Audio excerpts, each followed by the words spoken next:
নমস্কার বন্ধুরা, কেমন আছো সবাই? সুন্দরী সিম্পল লাইফ একটি নতুন ব্লগে তোমাদের সবাইকে স্বাগত জানাই। তো দেখো, আজকে পোর্টব্লেয়ারে আসলাম, 4 দিন হয়ে গেছে। তো এখন আমরা কোথায় বেরিয়েছি সবাই মিলে দেখো। এইখানে আমি বসেছি আর ওই পাশে আনুষ, মিষ্টি আর দিদি কিন্তু নেই, দিদি আছে কোথায় সেটাই তোমাদের দেখাচ্ছি।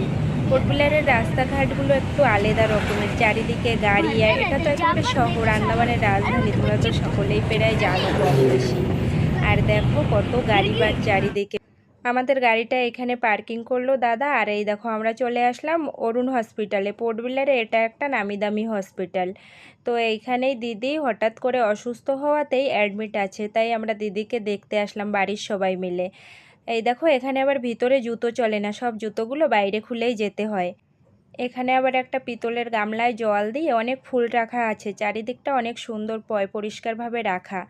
তো দিদি আছে একেবারে লাস্ট ফ্লোরে, তো আমরা সেখানেই যাচ্ছি। অনেকগুলো সিঁড়ি উঠে উঠে মিষ্টি আগে আগে যাচ্ছে, আর দাদা অনেকটা আগেই চলে গেছে আনুষ আর হানিকে নিয়ে। আনুষের যখন 8 মাস বয়স ছিল তখন আমি একবার এই হসপিটালে এসেছিলাম, তখন হসপিটালটা ছিল একেবারেই ছোট। এখন তো দেখছি চারিদিকটা কত সুন্দর করে বানিয়েছে, সেটাই দেখতে দেখতে যাচ্ছি। তো দিদি দেখো ওই যে একদম লাস্ট ওয়ার্ডে আছে, তো এইখানেই আমি ঢুকে গেলাম ভেতরে। এই দেখো,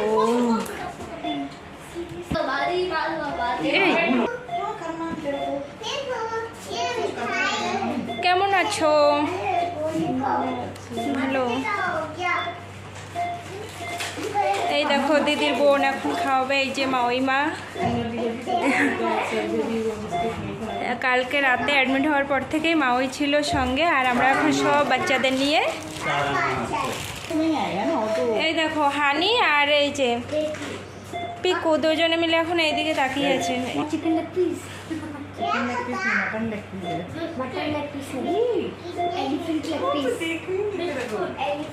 কাল রাতে যখন দাদারা এসেছিল হসপিটালে তখন একটাও রুম খালি ছিল না, তবে এই রুমটাকে কাউকে ছুটি দিয়ে তারপর ওদের রেখেছে। তো দেখো রুমের ভিতরে কিন্তু অনেক কিছুই আছে, টিভি, এসি, দুটো বেড, মানে যা যা দরকার সব কিছুই আছে। ওয়াশরুম আছে আলাদা।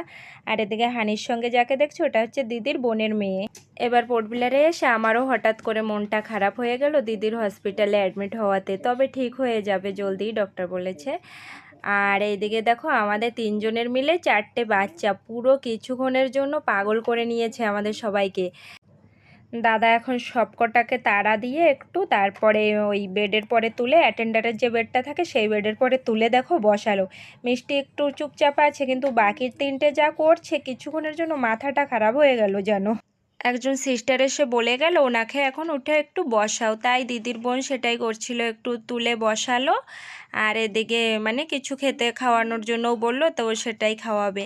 আর এদিকে যে দিদির মা আছে সঙ্গে, দিদির মাও কিন্তু একজন নার্স ছিলেন, সবে 2 মাস হলো ওনার রিটায়ার হয়েছে। তো সঙ্গে যখন নার্স এনি টাইম থাকছে তো অসুবিধে আর কি। এদিকে দেখো মা ওই চা বানিয়ে দিয়েছে, এদিকে বড়দাও কি করছে, ওইখান থেকে একটু বিস্কুট ভিজিয়ে ভিজিয়ে খাচ্ছে। তো সেটা নিয়েই দিদির বোন আবার বলছিল যে পেশেন্টকে না দিয়ে তুমি নিজেই খেয়ে নিচ্ছ, সেটা নিয়ে আবার ওরা হাসাহাসি করছিল।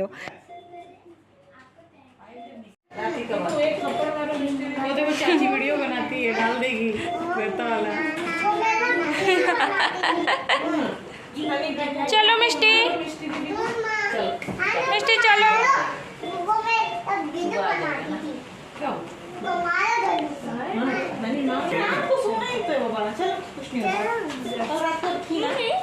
চলো করলো, ঠিক আছে আসি,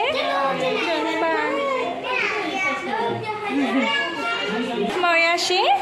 আমরা যখন হসপিটালের ভেতরে যাচ্ছিলাম তখন তো আনুষ ওর জেঠুর সঙ্গে চলে গিয়েছে, আশেপাশে আর দেখিনি। যখন আসার সময় দেখলো এখানে মাছ, অমনি গিয়ে দাঁড়িয়ে উকি উকি মেরে দেখা শুরু করলো। মাছ তো ওর ভীষণ পছন্দ, তাই যেখানেই মাছ দেখে সেখানেই দাঁড়িয়ে পড়ে। অনেক কষ্ট করে ওখান থেকে ডেকে ডেকে নিয়ে আসলাম।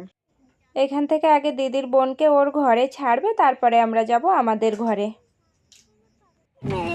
बाद में आएगी, ठीक है? बाय पिकू, बाय दीदी।